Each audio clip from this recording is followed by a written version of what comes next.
नमस्कार मेरे प्रिय विद्यार्थियों, आप सभी का हार्दिक स्वागत और अभिनंदन है। मैं डॉक्टर विनीत शर्मा आपके सामने आज लेकर आई हूँ अध्याय 9 वैश्वीकरण। ये विद्यार्थियों हमारा वीडियो जिसके अंतर्गत हम वैश्वीकरण के कारण के बारे में पढ़ेंगे। इससे पहले वाले वीडियो में हमने वैश्वीकरण का अर्थ और अवधारणा के बारे में विस्तृत रूप से जानकारी हासिल की थी कि वैश्वीकरण क्या है।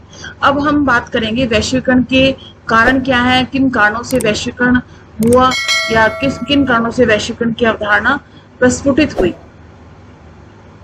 विद्यार्थियों, यदि हम वैश्वीकरण की बात करें तो वैश्वीकरण जो जुड़ा हुआ है वो विचारों से जुड़ा हुआ है, पूंजी के हस्तांतरण से जुड़ा हुआ है, वस्तुओं के हस्तांतरण से और सेवाओं के और लोगों की आवाजाही से जुड़ी हुई परिघटना या घटना बताई जाती है। ठीक है, तो शायद ये पूछना बिल्कुल भी गलत नहीं होगा कि इस परिघटना में क्या कुछ नई बात है।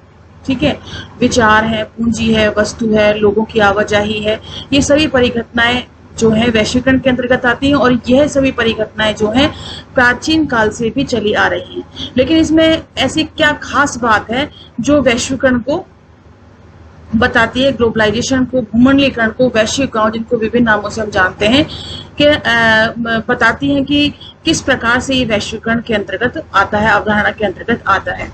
यदि इन चारों तरह के प्रभाव की अगर हम बात करते हैं तो वैश्वीकरण मानव इतिहास के अधिकांश समय जारी रहा। मतलब इतिहास में भी हम देखें, प्राचीन समय से हम यदि देखें तो प्राचीन समय में भी विचार, पूंजी, वस्तु और लोगों का आना जाना और सेवाओं का आदान प्रदान होना, ये सभी चीजें जो हैं पहले भी मानव इतिहास में हमें देखने को मिलती हैं। बहरहाल जो लोग तर्क देते हैं कि समकालीन वैश्वीकरण के साथ कुछ खास बात है, मतलब कुछ लोग जो है अंततः क्या तर्क देते हैं कि कुछ खास बात तो है वैश्वीकरण के अंतर्गत, वे ध्यान दिलाते हैं कि नई बात है इन प्रभावों की गति और प्रसार का धरातल। मतलब कि वैश्वीकरण यानी कि वस्तुओं का एक जगह से दूसरी जगह जाना, पूंजी का एक जगह से दूसरी जगह जाना, विचारों का आदान प्रदान होना, लोगों का आना जाना, ये सब पहले भी था और आज भी है। लेकिन उनकी गति क्या है, उनकी स्पीड क्या है? पहले बहुत धीमी गति से होता था, बहुत समय लगता था, दिन निकल जाते थे, महीने निकल जाते थे। लेकिन अब जो ये गति है वो तुरंत है ना।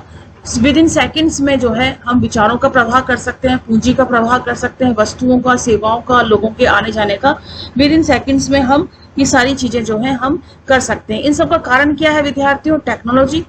ठीक है, प्रौद्योगिकी। टेक्नोलॉजी इतनी ज्यादा विस्तृत हो गई है जिसके आधार पर जो है ये सभी चीजें वैश्वीकरण की गति को प्रदान करती हैं। फिर दूसरी बात आती है प्रसार का धरातल क्या है। प्रसार यानी उसका फैलाव का धरातल क्या है। ठीक है, ये दोनों बातें मौजूदा वैश्वीकरण को अनूठा बनाती हैं। स्पीड हो गई, उसका प्रवाह, मतलब उसका प्रवाह हो गया, प्रसार कितना कितना वह फैलता है या उसका प्रसार कितना है, उसके धरातल क्या है। तो हम देखें कि जब हम एक जगह बैठ करके पूंजी का प्रवाह कर सकते हैं और विचारों का प्रवाह कर सकते हैं तो बहुत ही ये हम देखेंगे कि बहुत विस्तृत रूप में हम इसका प्रसार देख सकते हैं। ठीक है, आगे देखो, ये दोनों बातें मौजूदा वैश्वीकरण को अनूठा बनाती हैं और वैश्वीकरण का एक मजबूत ऐतिहासिक आधार है। ठीक है, वैश्वीकरण जो है एक मजबूत, है ना, मतलब स्ट्रॉन्ग रूप से एक अपना हिस्टोरिकल एस्पेक्ट लिए हुए है। इसलिए जरूरी है कि हम इन प्रभावों को इतिहास के संदर्भ में भी देख सकते हैं। जैसे हमने कहा कि पूंजी है, सेवा है, वस्तु है, लोगों को आना जाना है, ये हम इतिहास में भी देख सकते हैं। ठीक है, हालांकि वैश्वीकरण के लिए कोई एक कारक जिम्मेवार नहीं होता। मतलब एक ही कारक या एक ही कारण जो है जिम्मेवार नहीं है, इसके लिए बहुत सारे कारण जिम्मेवार होते हैं जो इसको वैश्वीकरण को दर्शाते हैं। लेकिन इन सभी में सबसे ज्यादा जिम्मेवार कारण क्या है? प्रौद्योगिकी, टेक्नोलॉजी, ये अपरिहार्य कारण है। ठीक है, टेक्नोलॉजी मतलब अपरिहार्य, मतलब एक जरूरी कारण है जो टेक्नोलॉजी के माध्यम से ये सभी चीजें जो है तुरंत और तीव्र गति से होती हैं। इसमें कोई शंका भी नहीं है बच्चों कि टेलीग्राफ, टेलीफोन, माइक्रोचिप के नवीनतम आविष्कारों ने विश्व के विभिन्न भागों के बीच में संचार की क्रांति की थी। मतलब टेलीग्राफ, टेलीफोन और माइक्रोचिप के द्वारा जो नवीनतम आविष्कार हुए, इसने संचार क्रांति को बहुत ही नए रूप में प्रस्तुत किया। प्रारंभ में यदि हम देखें तो सबसे पहले छपाई, है ना, प्रिंटिंग प्रेस की तकनीक आई और उससे राष्ट्रवाद की आधारशिला लगी। और उस राष्ट्रवाद ने क्या, उस प्रिंटिंग प्रेस ने क्या किया? राष्ट्रवाद में विचारों का आदान प्रदान किया। विचार एक जगह से दूसरी जगह पत्रिकाओं के माध्यम से, पेपर के माध्यम से एक जगह से दूसरी जगह जाने लगे। ठीक है, प्रौद्योगिकी का प्रभाव हमारे सोचने के तरीके पर पड़ा। मतलब ये जो टेक्नोलॉजी थी प्रिंटिंग की, छपाई की, यानी कि मुद्रण की, इस मुद्रण से, इस छपाई से क्या होने लगा कि विचार जब एक जगह से दूसरी जगह जाने लगे, तो इन विचारों के आदान प्रदान से हमारे सोचने का तरीका बदला। ठीक है, तो ये प्रौद्योगिकी यानी ये टेक्नोलॉजी हमारे सोचने के प्रभाव को बदलने लगी। अब जो है, हम अपने बारे में जिस ढंग से सोचते हैं, हम सामूहिक जीवन के बारे में जिस तर्ज पर सोचते हैं, है ना, जिस स्टेज पर, तर्ज मतलब जिस स्टेज पे हम सोचते हैं, प्रौद्योगिकी का उस पर असर पड़ता ही पड़ता है। ठीक है, समझ में ये बात? कहने का मतलब ये बच्चों कि टेक्नोलॉजी ने जिस प्रकार से संचार क्रांति करी, और प्रिंटिंग प्रेस की बात आती है इसमें, है ना, छपाई मुद्रण की बात आती है, विचारों का आदान प्रदान होता है, लोगों की सोचने की क्षमताओं में परिवर्तन होता है, बहुत सी जो सामाजिक हमारी सामाजिक प्रथाएं हैं उनको भी परिवर्तित करने का एक हौसला, एक ताकत जो है हमें इन प्रौद्योगिकी से ही, प्रौद्योगिक संसाधनों के माध्यम से ही हमें मिलती है, और हम उसका तिरस्कार भी करते हैं। किसका? उनको प्रथाओं का भी। ठीक है, आगे देखो, विचार, पूंजी, वस्तु, लोगों के विश्व के विभिन्न भागों में आवाजाही, आवाजाही मतलब आना और जाना, आसानी से प्रौद्योगिकी में हुई तरक्की के कारण संभव हुई। ठीक है, जैसे मैंने कहा, विचार गए किसके? प्रिंटिंग प्रेस के माध्यम से। पूंजी का निवेशीकरण हुआ एक जगह से दूसरी जगह। ठीक है, वस्तुओं का आना जाना हुआ, सेवाओं का हुआ, और लोगों के विभिन्न भागों में आना जाना। तीव्र गति से आप देख सकते हैं, एयरपोर्ट के माध्यम से, ट्रकों के माध्यम से सामान इधर से उधर जाता है। एक जगह बैठे बैठे हम 2x2 की जगह में बैठे बैठे हम अपने इंटरनेट के संसाधनों के माध्यम से हम पूंजी का निवेशीकरण कर सकते हैं, वस्तुओं को एक जगह से दूसरी जगह भेज सकते हैं, और ये गति जो है बहुत ही तीव्र है ना, अत्यधिक तीव्र आप उसे कह सकते हैं। तो इन प्रवाहों की गति में अंतर भी हो सकता है कुछ, मतलब ऐसा नहीं है, जैसे मान लो हमने डील तो कर ली कि वस्तु इधर से उधर जाएगी, लेकिन वहां तक पहुंचने में थोड़ी बहुत देरी, या कह सकते हैं कि थोड़ा अंतर हो सकता है। लेकिन पहले हम प्राचीन जब इतिहास में देखें, ऐतिहासिक धरातल पर देखें, तो वो स्पीड ना के बराबर थी, और अब स्पीड जो है इतनी है कि हम उसको तीव्र गति से उस स्थान पर, जरूरतमंद स्थान पर वो पहुंचा सकते हैं। ठीक है, आगे देखो, उदाहरण दिया गया है कि विश्व के विभिन्न भागों के बीच पूंजी और वस्तु की गतिशीलता लोगों की आवाजाही की तुलना में ज्यादा तेज और व्यापक। ठीक है, क्या बताया गया? पूंजी और वस्तु की गतिशीलता। पूंजी और वस्तु जो है वो तीव्र गति से पहुंच जाती है, लेकिन लोगों को आना जाना फिर भी थोड़ा सा अगर समय लग सकता है। मतलब इनमें, मतलब कुल मिलाकर के बताने का क्या तात्पर्य है इसके अंतर्गत कि विचार, पूंजी, वस्तु और लोगों के आने जाने में थोड़ा थोड़ा बहुत अंतर हो सकता है। कोई चीज जल्दी जा सकती है, कोई थोड़ी देर से, और कोई बहुत जल्दी। तो ये हो सकता है, लेकिन फिर भी अगर हम इसको मापें तो प्राचीन इतिहास से इसकी स्पीड जो है, गति जो है, और प्रसार जो है वो अत्यधिक तीव्र है। आगे देखिए, बहरहाल संचार साधनों की तरक्की और उनकी उपलब्धता, संचार साधनों की तरक्की है ना, मतलब उन्नति, और उनकी उपलब्धता जो हमें वो संसाधन जो प्राप्त है, वो मात्र से वैश्वीकरण अस्तित्व में आया हो ऐसी बात भी नहीं है। मतलब कहने का मतलब क्या है, खाली टेक्नोलॉजी किसमें? संचार के साधनों में, और उनसे प्राप्त होने वाली जो हमें सूचनाएं हैं उससे ही वैश्वीकरण आया, ऐसा भी नहीं है। ऐसे बहुत सी बातें हैं जिनसे वैश्वीकरण जो है, वैश्वीकरण की अवधारणा जो है वो अस्तित्व में आई।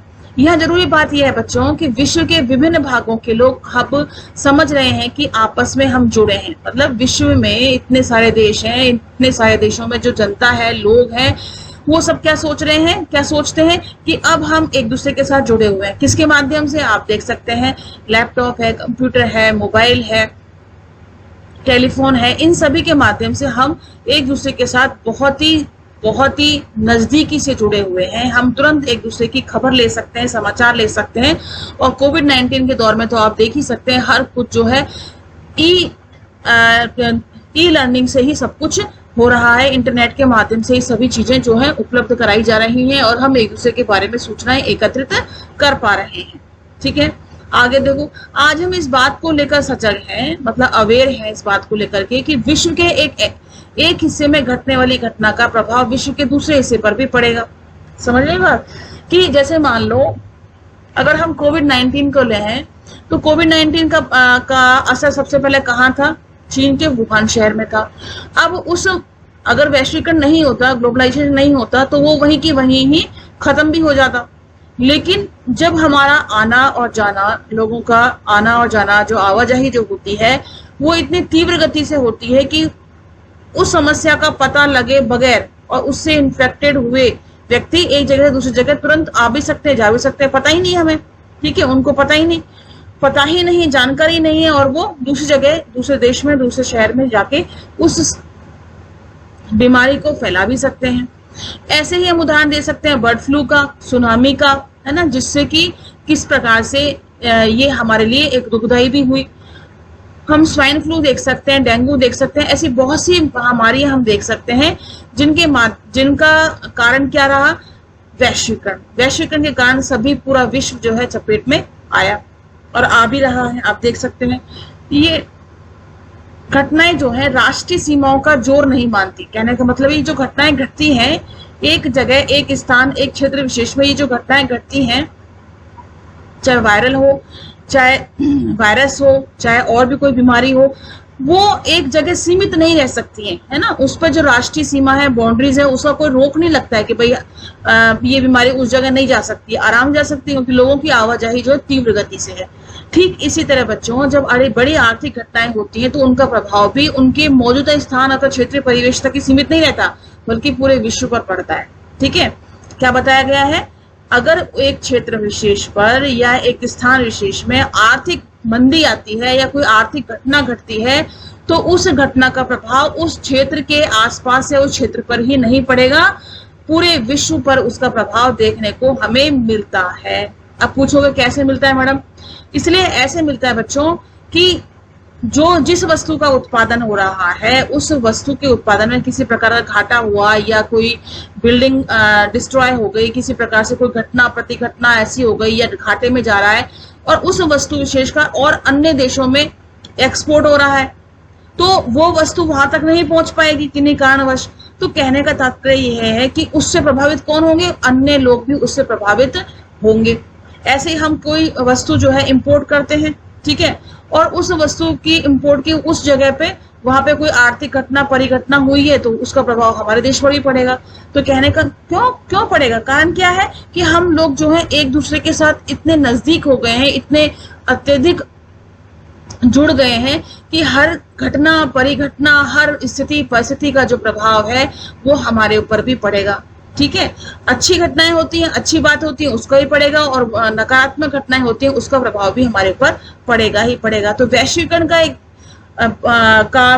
सकारात्मक परिणाम होते हुए भी उसके बहुत दुष्परिणाम भी ऐसे हैं जो हमें भुगतने होते हैं। ठीक है, समझ में आया? अब देखिए, वैश्वीकरण के कारणों में सबसे पहले हम लेते हैं राजनीतिक प्रभाव, कि किन राजनीतिक प्रभावों के कारण जो है वैश्वीकरण अपनी अवधारणा को परिवर्तित कर लेता है, या राजनीति पर क्या प्रभाव पड़ता है, इसको भी हम देख सकते हैं। किस प्रकार से किसी देश की संप्रभुता को आघात पहुंचता है, किस प्रकार से राजनीतिक स्तर पर जो नेता लोग हैं वो देश के कल्याणकारी नीतियों को नहीं अपना पाते हैं, या देश के लिए कल्याणकारी कार्य करते हैं तो अन्य जो गैर गुट या गैर संगठन जो है वो किस प्रकार से उनमें रोक टोक लगाते हैं, किस प्रकार से व्यवधान पैदा करते हैं। ये सभी चीजें जो है वैश्वीकरण के अंतर्गत हमें देखने को मिलती हैं। ठीक है, अब देखिए, पढ़िए, वैश्वीकरण की समकालीन प्रक्रियाओं के प्रभाव के बारे में जारी बहसों यानी वाद विवाद में एक यह भी है कि इसका राजनीतिक असर क्या हो रहा है। ठीक है, राज्य की संप्रभुता की परंपरागत धारणा पर वैश्वीकरण का असर कैसे होता है। अब आपको पता होना चाहिए कि संप्रभुता की अवधारणा क्या है राज्य की, तो एक बार मैं आपको फिर बता देती हूँ। संप्रभुता क्या होती है? संप्रभुता का मतलब होता है कि आंतरिक और बाह्य रूप से सरकार जो है बिना नियंत्रण के स्वतंत्र रूप से अपना निर्णय ले सके, अपने देश के लिए, देश के बाहर वह निर्णय लेकर के तीव्र गति से अपने नीतियों को प्रसारित कर सके। किसी प्रकार का उस पर नियंत्रण नहीं, ना बाहरी शक्ति का, ना आंतरिक शक्ति का। लेकिन होता क्या है बच्चों, वैश्वीकरण की अवधारणा ने संप्रभुता पर बड़ी चोट पहुंचाई है ना। वो निर्णय लेने में सक्षम नहीं हो पाती है, नहीं, सभी चीजें उसे देखनी होती हैं, आस पड़ोस को भी देखना पड़ता है, पूरे विश्व को भी देखना पड़ता है, देश को भी देखना पड़ता है। कहीं जो निर्णय लिए जा रहे हैं, जो नीतियां बनाई जा रही हैं, कहीं वो नकारात्मक तो नहीं हो जाएंगी, या कोई गलत निर्णय तो हम नहीं ले रहे हैं, किसी दूसरे देश पर क्या प्रभाव पड़ेगा, ये सभी चीजें हमारे ऊपर प्रतिबंध लगाती हैं। ठीक है, सबसे सीधा सरल विचार क्या होता है कि वैश्वीकरण के कारण राज्य की क्षमता यानी सरकारों को जो करना है उसे करने की ताकत में कमी आती है। जैसा कि मैंने अभी बताया, सबसे सीधा सिंपल विचार क्या है कि वैश्वीकरण के कारण अगर कोई राज्य सरकार यानी देश की सरकार कुछ कार्य करना चाहती है तो वह कर नहीं पाती है। किन कारणों के वश? वैश्वीकरण के कारण ठीक है। पूरी दुनिया में कल्याणकारी राज्य की धारणा अब पुरानी पड़ गई है। अब कल्याणकारी राज्य की धारणा क्या होती है विद्यार्थियों, आप समझिए कि जहां समाजवादी व्यवस्था होगी वहां कैसी व्यवस्था होगी? कल्याणकारी राज्य की धारणा होगी। ठीक है, अब वो पुरानी पड़ चुकी है। क्यों पड़ चुकी है? आप देख सकते हैं सोवियत संघ का जिस प्रकार से 1991 में विघटन हुआ और वहां समाजवाद जिस प्रकार से स्थापित था, तो धीरे धीरे वहां की समाजवादी व्यवस्था खत्म होती चली गई और ये कल्याणकारी राज्य की अवधारणा भी जो है अब डिस्ट्रॉय यानी कि वो खत्म होती चली गई, पुरानी पड़ गई, उसका कोई भी लाभ ना समझते हुए या उसके द्वारा किसी प्रकार का विकास न होना, ये सब इसके कारण ही रहा। अब जो राज्य की भूमिका है वो कैसी बनने लगी? राज्य की भूमिका बनने लगी न्यूनतम हस्तक्षेपकारी। मतलब राज्य कैसा हस्तक्षेप करेगा? बिल्कुल न्यूनतम, कम से कम। हर एक व्यक्ति स्वतंत्र है और देखिए विद्यार्थी, जो व्यक्ति स्वतंत्र है और जिस व्यक्ति में विवेक है, समझ है, पूंजी है, पैसा है, वो अपनी ऊंचाइयों तक पहुंच पाता है, पहुंच जाता है।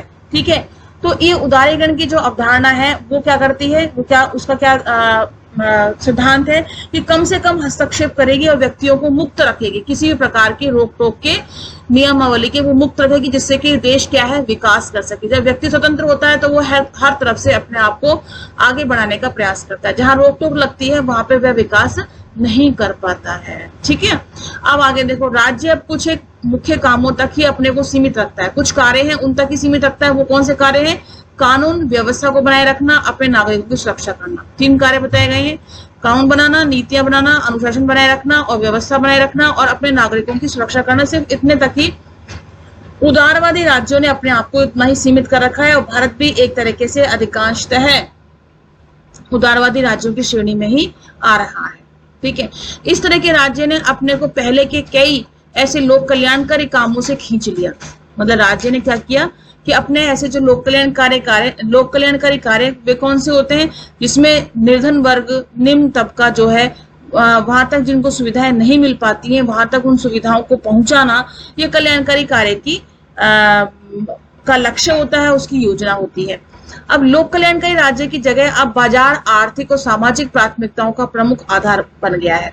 ठीक है, अब लोक कल्याणकारी राज्य की अवधारणा यानी समाजवाद की अवधारणा ढीली पड़ती जा रही है और उदारीकरण या उदारवाद की अवधारणा बलवती होती जा रही है। इसमें न्यूनतम हस्तक्षेप की बात की गई है और दूसरी बात की गई है कि इसमें बाजारवाद है ना, बाजारवाद जो है निरंतर फैलता जा रहा है और सामाजिक प्राथमिकताएं जो है प्रमुख होती जा रही है। मतलब आर्थिक और सामाजिक प्राथमिकताएं प्रमुख होती जा रही है इसके अंतर्गत, किसके अंतर्गत? उदारवाद के अंतर्गत।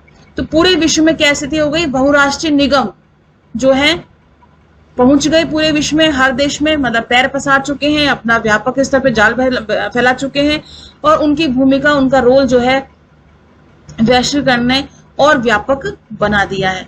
इससे सरकारों के अपने दम पर फैसला करने की क्षमता में कमी आई है। जब बहुराष्ट्रीय कंपनियां यहाँ पे पैर पसारने लगी हैं तो बहुराष्ट्रीय कंपनियों के उसकी सुविधा को देखते हुए ही यहाँ नियम और कानूनों का निर्माण होता है। इसमें राज्य कल्याणकारी कार्यों से पीछे हटता जा रहा है और राज्य जो नियम और जो कानून बनाता है उसमें बहुराष्ट्रीय कंपनियों की अत्यधिक भागीदारी होती है। ठीक है, इसी के साथ ही एक बात और भी है बच्चों की वैश्वीकरण से हमेशा राज्य की ताकत में कमी आती हो ऐसी बात भी नहीं है।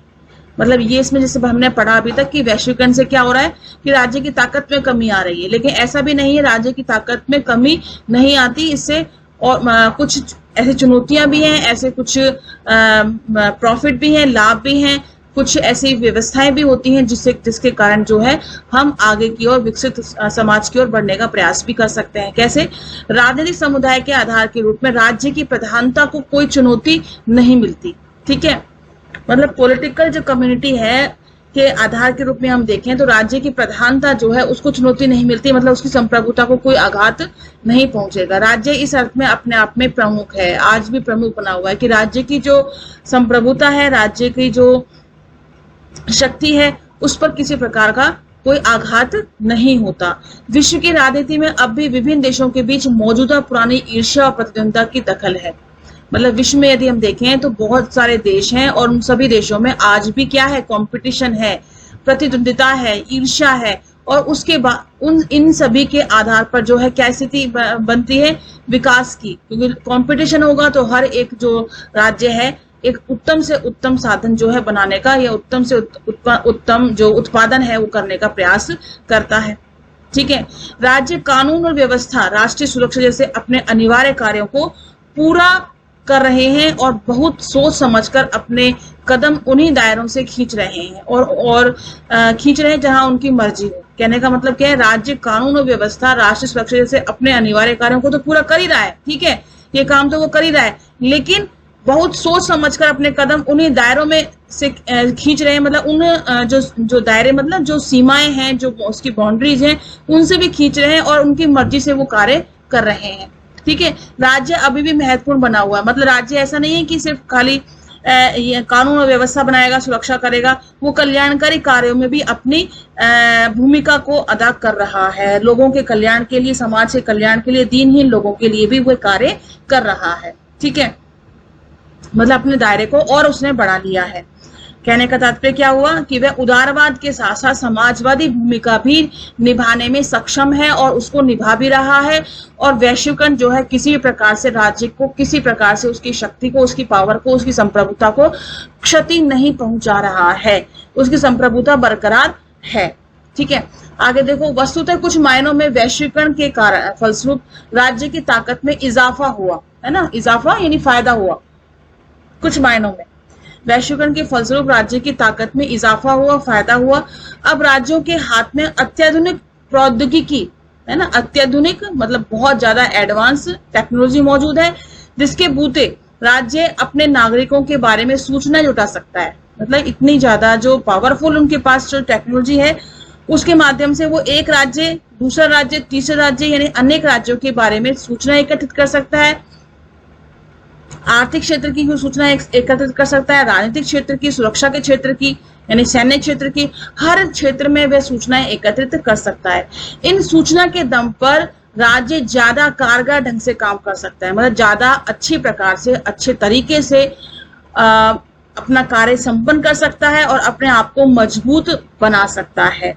उनकी क्षमता बढ़ी है, कम नहीं हुई है। हम देखें तो वैश्वीकरण के कारण, इतनी एडवांस टेक्नोलॉजी के कारण जो है राज्य अपनी क्षमताओं का विस्तार कर रहा है ना, उसका विस्तार हुआ है, उसमें कमी नहीं हुई है। क्योंकि सूचनाएं जब हमें अन्य देशों की मिलने लग जाएंगी तो निश्चित रूप से हम अपनी ताकत को और ज्यादा बलवती कर पाएंगे और ज्यादा और स्ट्रॉन्ग कर पाएंगे। ठीक है, इस प्रकार नई प्रौद्योगिकी यानी न्यू टेक्नोलॉजी के परिणाम स्वरूप राज्य अब पहले से ज्यादा ताकतवर यानी कि स्ट्रॉन्ग बन चुके हैं। अब ये देखिए, कल और आज अपना खाना जल्दी खत्म करो, ये कल की बात है, मतलब इतिहास की बात बताई जा रही है कि अपना खाना जो है जल्दी खत्म करो, चीन और भारत के भूखे लोग तुम्हारा खाना खा जाएंगे। ठीक है, क्या कहने का मतलब है कि हमें डर था किस चीज से, कि दूसरे लोग जो है आपको खाना खा जाएंगे। इसके लिए क्या करना है आपको, इसके लिए आपको करना है कि आप तुरंत अपना कार्य पूर्ण कर लें। आज की क्या बात है, आज की क्या बात है कि अपना होमवर्क जल्दी करो, है ना, पूरा करो, चीन भारत के लोग तुम्हारी नौकरी खा जाएंगे।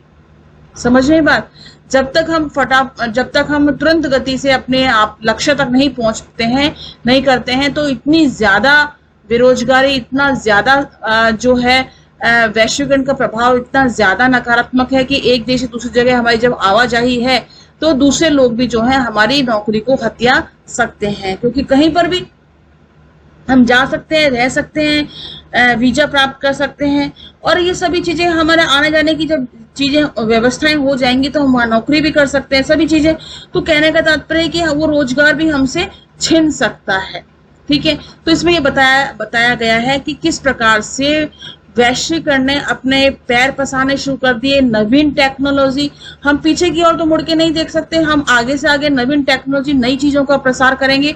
तो इन सभी के माध्यम से विद्यार्थियों, हमें इतना अवेयर, हम इतना टेक्नोलॉजी से जितना हम एडवांस हो रहे हैं, हमें उतना ही अपने आप को भी एडवांस बनाते हुए अपनी हर परिस्थिति में अपने आप को सकारात्मक रखते हुए अपना विकास करना है। हालांकि नुकसान भी बहुत हैं, मतलब हानियां भी हमें बहुत हैं, नकारात्मकता ही बहुत है, लेकिन हम उन नकारात्मकताओं को साइड में रखते हुए अगर हम पॉजिटिविटी की तरफ जाते हैं, सकारात्मकता की तरफ जाते हैं, तो निश्चित रूप से वैश्वीकरण एक सकारात्मक अवधारणा की ओर बढ़ती है, जिससे कि हम पूरा विश्व जो है बहुत नजदीक होते हुए भी हम अपनी ताकत को और अधिक बलवती और अधिक स्ट्रांग बना सकते हैं। तो विद्यार्थियों, इसी के साथ ये वीडियो हमारा यहीं समाप्त होता है। नेक्स्ट वीडियो में हम आर्थिक प्रभाव को विस्तृत रूप से पढ़ेंगे।